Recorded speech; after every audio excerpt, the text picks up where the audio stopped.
নবী এমন একটা ইউনিফর্ম বাইর করছেন যেটা সব জাতিরা ব্যবহার করতে পারে বাবা। এর লাগি দেখো সুন্দর ইয়া সাজিয়া আল্লাহর দরবারে যাওয়ার চেষ্টা করেন। মহিলারে স্বামীয়া প্রশ্ন করলাম, ওগো বিবি, তুমি ইতিমধ্যে অগ্নির মধ্যে পড়তায় জ্বলিতায়, তোমার গায়ে এত সুন্দর কাপড়টার কারণটা কিটা? তোমার গলার সরা গেছা কুলো। বিবি কইলা, সরা কেনে খুলতাম? সরা তো হইল গিয়ে আমার দন আমি রাখছি, আমি সুন্দরই আল্লাহর কাছে যাইতাম, ই সরা তুমি বাইতায় না। সরা বলতে গলার যেন সোনার চেয়ে মহরের ভিতরে আছে, কর্তন করিয়া যেন মরর ভিতরে ঢুকাইয়া শীত যেটা দেওয়া হয়, এটা মহিলার সম্পদ। এটা স্বামী আউরি নিয়ে বিক্রি আপনি করতে পারতেন না। গরজ স্ত্রী যদি আপনারা যদি দেন না, স্বেচ্ছা যদি দেন না, আপনি এটা নিয়ে ব্যবহার করতে পারতেন নাই। পরে আল্লাহর বন্দেগান এর জন্য বিশেষ করিয়া ঘরের বিবিয়া কইছেন, আমার আল্লাহর দরবার সুন্দর হইয়া আমি হাজিরি দিতাম। ঠিক আছে, আচ্ছা হাজিরি দেও হইয়া মহিলারে আগ্নিত ফালানি হইল। আগ্নিত ফালানির লগে লগে ডাক্কন দিওয়ালা ডাকিয়া রাখিলাইছন। রাখার সঙ্গে সঙ্গে একদিন গেল, 2 দিন গেল, 3 দিনের দিন বকিল ব্যক্তি হইল রে, দেখি যান বিবি তো জ্বলিয়া শেষ। এখন দেখি যান সোনাও তা পাওয়া যায়নি। গেছে সোনা চাওয়াত গিয়া ডাক্কন সরাইয়া দেখে আল্লাহর বন্দি পুরা জিন্দা রইছন, এক জোড়া শরীরের কাপড় জ্বলছে না। আওয়াজ দিয়ে কইরা, ওগো বিবি, বুঝতাম পারলাম না, তোমার শরীরের কোনো অঙ্গ জ্বলল না, কাপড় জ্বলল না, আগুনে তোমারে জ্বালাইতে পারলো না, কারণটা কিটা গো বুঝলাম না। ওগো বিবি, জীবনে এক ভুল করিলাইছি, তুমি আমারে মাফ করিয়া দাও। ঘরের বিবিয়ে কইলা, স্বামী তুমি আল্লাহর কাছে মাফ চাও, বড় ধরনের একটা ভুল তুমি করছো, আল্লাহর কাছে বহুত বড় নাফরমানি করছো স্বামী। তখন স্বামী কইলা, মাফ চাই মুখ বিবি হসাইন, তোমারে আগুনে কিলা জ্বালাইল না, আমারে হসাইন আগুনটা কিলা ঠান্ডা হইল। ঘরের বিবিয়ে কইলা, স্বামী জানিয়া রাখন যে আল্লাহরে খুশ করিলাইছে, আর যার উপরে আল্লাহ রাজি হই গেছন, এরে আল্লাহ কোনো দিন আগুন দি জ্বালাইতা নাই। বুঝবাইছে কি কথা কইছেন আল্লাহর বান্দি? সঠিক ইমানওয়ালা, ইমানদার, পরহেজগার আল্লাহর এক বান্দি আসলা, কিন্তু জিন্দগি কাটাইতে হার গড়, বকিলে কৃপণর গড়, ইলা আমরা কিছু মা বই নগলে জিন্দগি কাটাইতে নানি জল্লাদর গড়। জল্লাদ কেনে কই? জল্লাদ আসেন নানি মাঝে মাঝে স্বামী হল। মুকাশাফাতুল কুলুব সেই কিতাব দেখলাম, ফেরাউনের গড় বিবি আসিয়া জিন্দগি কাটাইছেন, বিবি আসিয়া বড় কষ্ট করছেন, কিন্তু ফেরাউনে কত অত্যাচার চালাইছে। বিবি আসিয়ায় মায়ের খাইতে খাইতে একদিন তানরে ওলা মারলো। ফেরাউনে কিতাব লেখছেন, 2 হাতক খিল মারছে, ভাত খিল মারছে, খিল মারিয়া রৌদ্রর মধ্যে নিয়ে রাখছে টাঙ্গাইয়া, মানে তক্তার মধ্যে মারিয়া। বিবি আসিয়া কান্দিত্রা, চকুর ভানি জারে জারে ঝাড্ডা। আহারে নিষ্ঠুর স্বামীও তো মায়ের মারলো ফেরাউনে, ঘরের বিবির এখানে মারলো, বুঝিলাইছে। ফেরাউনে বুঝছে আমারে তাইন কখনো খোদা মানন্যা, আমার ঘরের বিবিয়ে আমারে সর্দার মানন্যাম। তাইন কইছেন, হে আল্লাহ বলিয়া বিশ্বাস কর্ম, আপনারে স্বামী হিসাবে গ্রহণ করছি, মানিয়া দেব, কিন্তু আপনারে কখনো আমি খোদা কইতাম পারতাম নাই। এর কারণে ফেরাউনে ঘরের বিবি আসিয়ার উপরে বড় অত্যাচার করল।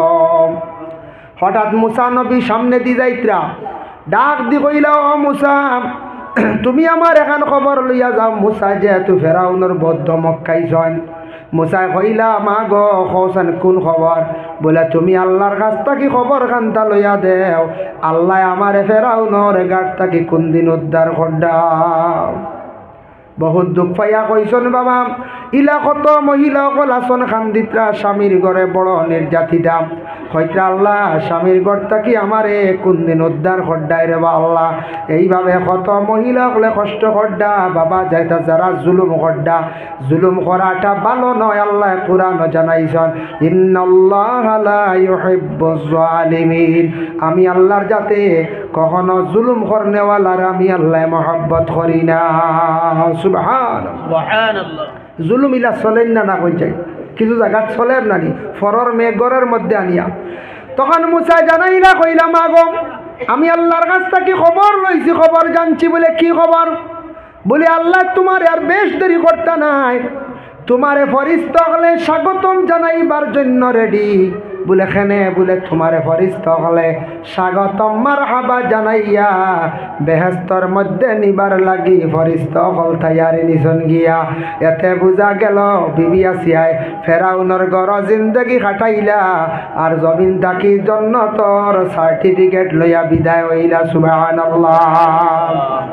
ভাই মুসলমানের লাগি বিশেষ করিয়া দয়া করিয়া আল্লাহকে ওয়াস্তে জুমার দিন সুন্দর করে সুন্নতটা বাবা আদায় করে।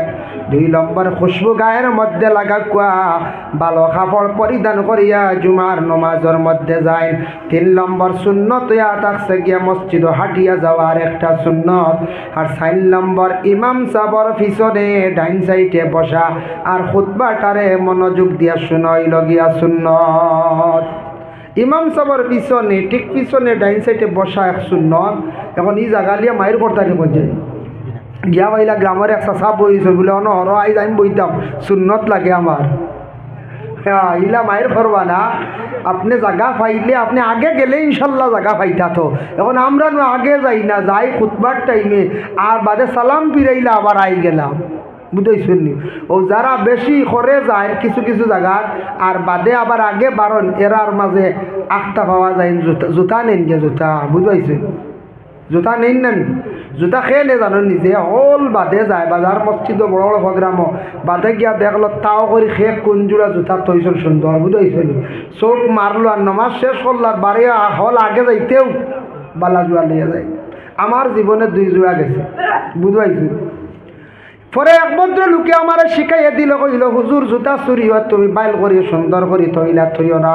বলে খিলা বলে জানেন নানি জুতা বাজার মসজিদ বড় বড় জায়গাত গেলে জুতা ওখান ওলা থইয়া যাইও, এখান থইও অনক কলিয়া আর এখান থইও 2 মিটার সরাইয়া চুরে আর জোর মিলাইতে পারত নাই।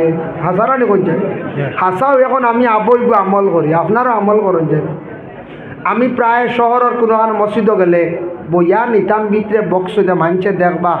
হ্যাঁ আমি অন্য এখন আর অন্য এখন, বুঝতেছি? ও থইলাম আমি কেন আগে আমি জানতাম না, বুঝতেছি?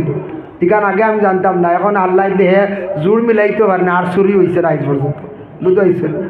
এর লাগে জুতা খুলতে কোন ভাও আগে বাউ ভাও, ঢুকাইতে ডাইন ভাও, খুলতে বাউ ভাও হইল জুতা পরিধান করার তরিকা। যার কারণে ওইগুলো একটা সিস্টেম হইয়া দিলাম, এগুলো আমল করেন জানি, বুঝতে? এগুলো কিতাবই কিন্তু দলিল নাই, এগুলো কি একটা আপনার প্র্যাকটিস মনে করো। এগুলো একটা আপনি এমনভাবে মানে জীবনে আমল করতা যাতে আপনার লাগে উপকার নেন যখন যায়, আমার লাগে আপনার লাগে একটা উপকার নেন। জুতা চুরি হইতো না, খাস করিয়া ওলা জুতা থইলেন জানি চুরি আর লাগাল পাইতো না। হে মিলাইব কিলে এত ঠাও নেন ভয়ক নেন, বুঝাইছে? লাগি যারা বাদে যায় মসজিদ আর আগে আইন এরা জুতা চুরি করে, এতে কইয়া না সারা চুরিলা না উয়ের মাঝে 1-2 জন আগর আগর মানুষে কইতা নানিবা। কিছু মুরব্বীসকলে কইন মুরব্বীসকলের ডাল লইয়রে বুদ্ধি ভাইবাই, মাঠ ঠিক মুরব্বীসকলের ডাল লইয় বুদ্ধি ভাইবাই। এক বাবা তানা ওলাদরে নসিহত কষলা, কইলা বাবা কোন দিন মরি যাইমো বাড়িত বাজার বুয়াইও, 1000 মাসের হল্লা খাইও আর 3 মুড়িলার বুদ্ধি লিখিও, বুঝাইছিল? সে কইসন বাপে আওলা হাদরে কইস বাপ মরি গেছন, মরিয়ালে বাপুয়া কইলতে বাপে যেখানে কইসল না আদায় করিলাই, যেহেতু বাপে কইসন তে বাড়িত বাজার বুয়াইলেও বাড়িত বাজার এখন বুয়াই লাইছি। হাসাও ডুল মারছে, কইছে আমার বাড়িত বাজার জায়গা দিয়েছে আইও। বাড়িত বাজার বইছে, বড় বড় মাছ উঠছে যেগুর দাম 1000 টাকা, বড় বড় মাথা আনিয়ে খালি খাইছি। বাপে কইসন আনি বাড়িত বাজার বুয়াইও 1000 মাসের হল্লা খাইও, 3 মুড়িলার বুদ্ধি লিও। বাদে কইল রে বাজার বুয়াইল মাছ খাইতে খাইতে সারা পয়সা খুয়াই নিছে, গরিব হয়ে গেছে। বাপে এমন বুদ্ধি দিলা শেষ করিলাইছন দেখে 3 মুড়িলা খেয়ে চিনি যায়। এক মাঞ্চরে কইলে 3 মুড়িলা খেয়ে, আর এক মাঞ্চ কইল যেই একবারে বয়স্ক আটুয়ে মাথা এখান হয়ে গেছে, তা মানছে মরবার আগে বালা বুদ্ধি দিয়া যায়। যাও গিয়ে অত একজনের কাছে গেছে, গিয়া মুরব্বীর কাছে গিয়া কইলাম সাহেব আপনার কাছে আইছি বলে এখানে বাবা জীবনে নসিহত কষলা 3টা, এর মধ্যে 2টা পালন করলাম, একবারে শেষ অজব পথে গেছি। এখন আইছি আপনার কাছে বাকি রয়েছে, আপনার তোরা বাতাইয়া দেখা বলে খিতা কইসন। বাবা কইসন বাজার বুয়াইতাম, বাড়িত বাজার বুয়াইছি, 1000 মাসের কল্লা খাইতাম, লইয়া খাইছি, সারা সম্পদ খুয়াই লাইছি বলে এখন আইসনি সকলটা খুয়াইয়া, আগে আমার গেছে আইলাই না। আগে বুদ্ধি লোয়া আমার কাছে আইলা না। বাবায় কইসন বাড়িত বাজার বইতায় মানে জানো নে, বাড়িত বাগা ঠাগা ওটা লাগাইতা, গাছপালা লাগাইতায়, ফসল লাগাইতা, অর্থাৎ ফসল ধরব, বাড়ির সুন্দর আইব, গাছপালার মধ্যে ফসল ধরব, বিক্রি করবা, তোমার ইনকাম হইব। এর লাগি যে বাড়ির দেখবাই গাছপালা থাকে, বাড়ি আউটা থাকে, বাড়ির মধ্যে আড়াল থাকে, বাড়ি দেখতে সুন্দর লাগে, আর বাড়ির মধ্যে ফসল ধরলে এই বাড়ির মধ্যে একটা ইনকাম থাকে, থাকেই না না? ও বাড়ির বাজার বইও কইছো, আজার মাছের হল্লা খাইও কইছেন, ছোট মাছ খাইতায়, কম পয়সা বেশি মিলে, মিলেন না না কই যায়। এখন খালি যদি খাও বড় 22-1500 যাইব। আর 200 টাকার যদি মখা আনো, বুঝবাইছেন, 200 টাকার মখা যদি আনো তে 1000 হল্লা মিলব না নি কোন যায়? 2 সবজি হয়ে যাবে, এগুলো নিল্লাও হইব, এগু অন্যতা দি হইব না না কোন যায়? 2 সবজি হইব, 200 টাকা 2 সবজি, আর বাউস আনলে কত টাকা? এক বাউসের হল্লা লইয়া যায় বইটা। আমিও না কয়েকদিন আগে বাউসেগুলো লইছি, বাড়িত কুটুম আইসন, কইলাম লই লিছি একটু, একবারে লইলে ফ্রিজত থোয়া যায়, কিছু ফ্রিজত থইয়া খাইবা, লইছি এক বাউস হয়ে গেছে 2200। বেটারে কইসব চূড়া একটু লাইনর দেখবা চাই, 3 কেজি 3.5 কেজি মাছ, বেটা তুলতে তুলতে 5 কেজির উপরে, আর কেজি 400 করিয়া, বুঝতে পাইছে? ও 5 কেজির উপরে, কিন্তু বড় বাউস খাইতে আরাম আছে না কই যায়? আরাম হইল, এরকম খাওয়াত লাগলে সকলটা শেষ হয়ে যাব না কই যায়? খালি যদি আজার মাছর খল্লা খাওয়া শুরু করি। এর লাগি ছোট মাছ খাইও, ছোট মাছ খাইলে তোমার চক্কর পাওয়ার বাড়িব, ছোট মাছ খাইবে পয়সাও বাঁচিব বাবা জীবনে। যার কারণে বাবায় বুদ্ধি দিসলা, ওলাদে শুনছে না, বুঝছে না গে। এর লাগি মুরব্বী অকলর দ্বার লইও, মুরব্বী অকলর বুদ্ধি কোনোদিন লইও বাইরে, জীবনে আপনার ফায়দা হইব। আমি জীবনে এক জিনিস শিক্ষা পাইছি, শিখতাম পারছি, আজ আপনারা কইয়া কথার প্রসঙ্গে আইছে মনে হয়েছি। মাঝে মাঝে দেখুন জানি সুপারির দিনও রাত্রিবেলা সুপারি চুরি হয়, ওই না না কইছে ওই এক গুরু আসো সুপারি চুরি করেন।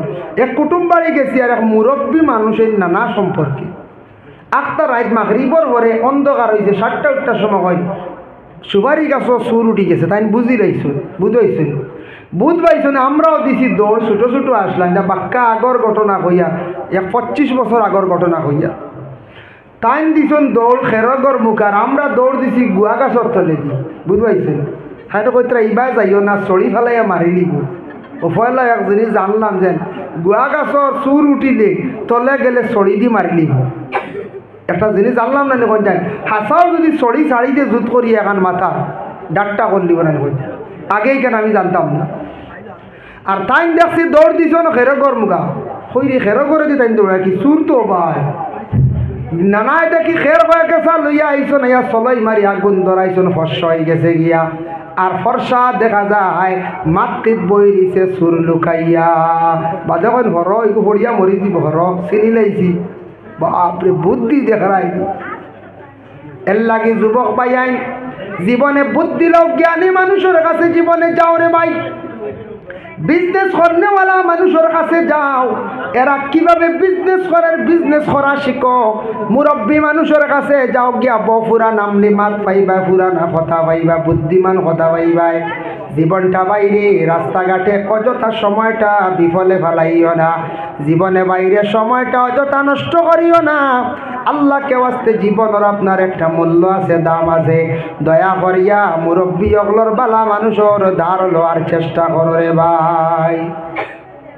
এর কারণে বিশেষ করিয়া হতার প্রসঙ্গে আমি আল্লাহ এর লাগিয়ে আল্লাহ পাক রব্বুল আলামিন আমরা তৌফিক দেখুয়া আমরা বালা জাগাত যাইতাম, বালা মানুষের দান লইতাম, মুরব্বী মানুষের দান লইতাম, জ্ঞানী মানুষের দান লইতাম।